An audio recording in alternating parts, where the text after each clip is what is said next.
In February of 1990, a letter arrived at a newspaper office in Reading, Pennsylvania. It didn't look like much at first, just an envelope, just a message from someone calling himself a concerned citizen. But inside that envelope was something police had been waiting for. Not a confession exactly, not a name, not even a clean answer, but details, specific details. The kind of details that don't usually come from a stranger reading the newspaper. The kind of details that do not come from rumors. The kind of details that make investigators stop, look at each other, and realize they may not be reading a tip. They may be reading a message from the killer.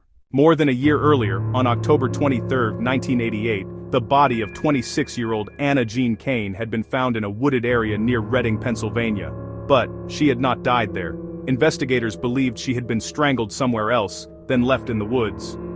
For her family, the discovery was the beginning of a pain that would stretch across decades. Anna was not just a name in a police report. She was a daughter, a mother, a woman with people who loved her, remembered her, and needed answers. Her daughter, Tamika Reyes, was only 9 years old when Anna was killed. 9 years old is old enough to remember. Old enough to feel the absence. Old enough to understand that something terrible happened, but too young to carry the weight of it, and for years that is what Tamika and her family were left with. Wait, questions, silence. Then came the newspaper story. The Reading Eagle had published a front-page article asking for information about Anna's death. Local newspapers often do that in unsolved cases. They keep a name in front of the public. They remind people that someone out there may know something. In this case, someone responded. But the response was disturbing. The anonymous letter was signed by a concerned citizen, yet police said it included information that only the killer would know, not vague information, not general suspicion. Details about the scene, details about how Anna had been left, details that made investigators believe the person who wrote the letter was not trying to help solve the case. He may have been inserting himself into it. Maybe he thought he was smarter than the police. Maybe he thought the letter would never come back to him. Maybe he thought paper was safe, but he made one quiet mistake. He sealed the envelope, and when he did, he left part of himself behind. At the time, that may not have seemed like much. In 1990, DNA technology was not what it would become. A licked envelope was not yet the kind of smoking gun it might be today. But investigators kept it, they preserved it, and that decision mattered, because years later, the saliva on that envelope would be tested. Investigators would compare it to DNA found on Anna's clothing, and the result changed everything. The DNA matched. The person who wrote the anonymous letter was connected to the evidence from Anna's body. For investigators, that confirmed what they'd suspected all along. The letter had not come from a concerned citizen. It had come from the man who killed Anna Jean Kane. But there was still a problem. They had his DNA. What they didn't have was his name. The profile did not match anyone in the criminal database. Whoever killed Anna had not been arrested in a way that placed his DNA into the system, so the case remained frozen. Not because there was no evidence, but because the evidence had not yet found the right technology. Years passed, then decades. Anna's children grew up without her. Her family learned to live with a question that never stopped following them.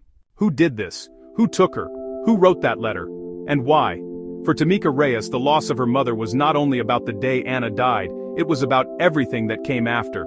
The childhood without her, the milestones without her, the ordinary moments that never happened. Tamika remembered her mother as outgoing, blunt, caring, and full of life. She remembered walking with her and seeing Anna suddenly dance when music played nearby. That kind of memory does something powerful. It pulls a person back out of the case file. Anna was not simply a victim found in the woods. She was a woman who danced when music came on. She was a mother whose children still needed her. And that matters, because for years, Tamika felt her mother had been reduced by the way people talked about her.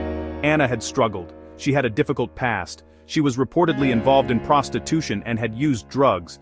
But her daughter said she was also trying to turn her life around. And no part of Anna's life made her disposable. No part of her past made her less worthy of justice. Tamika put it plainly. Her mother was more than the label people gave her. She was loved, she was a victim, she was a mother, and no one deserved what happened to her. Then, in 2022, more than 3 decades after Anna was killed, Pennsylvania State Police turned to genetic genealogy. This is the same kind of method that has helped solve some of the most famous cold cases in the country. Investigators take unknown DNA, compare it through genealogy databases, and look for biological relatives, not always close relatives, sometimes second cousins, third cousins, distant branches of a family tree. Then genealogists build backward and forward. They follow names, they follow generations, they follow family lines until the branches begin pointing toward one person. In Anna's case, those branches eventually pointed to a local man named Scott Grimm. Grimm lived in the Hamburg, Pennsylvania area. He had not been a known suspect. His name had not been sitting in the case file all those years waiting to be confirmed. That is part of what makes the case so haunting. For decades, the answer was not hiding in plain sight as an obvious suspect.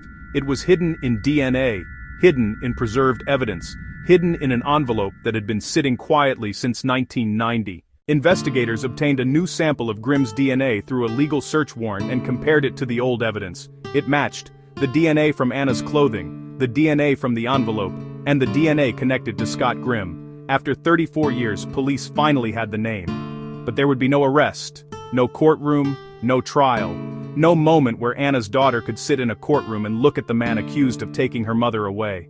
Scott Grimm had died in 2018 of natural causes. He was 58 years old. That meant the truth arrived too late for criminal punishment. And for Tamika, the answer came with a painful mix of emotions. Relief, because her family finally knew. Anger, because Grimm would never face consequences. Sadness, because Anna's mother did not live long enough to see the case solved. That's the cruelty of some cold cases. The truth can still matter deeply, even when justice cannot fully arrive. Investigators still had unanswered questions. They did not know exactly how Scott Grimm knew Anna, or whether he knew her at all. They were still trying to determine the nature of any connection between them. Was he someone she met? Was he a customer?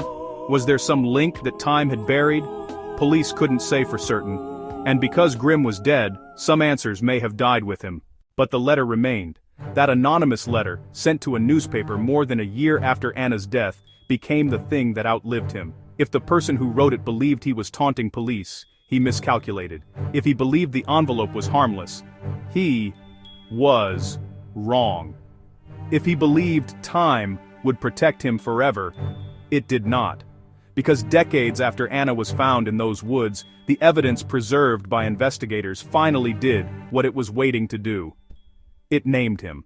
For Anna's family, the name does not erase the loss. It doesn't give Tamika back her childhood with her mother. It doesn't not let Anna grow older. It does not answer every question, but it does restore one thing that had been missing for 34 years: the truth.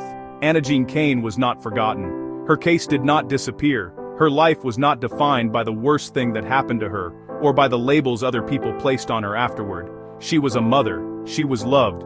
And after more than 3 decades, the man police say killed her was finally identified because of one letter, one envelope, and one mistake he could not take back.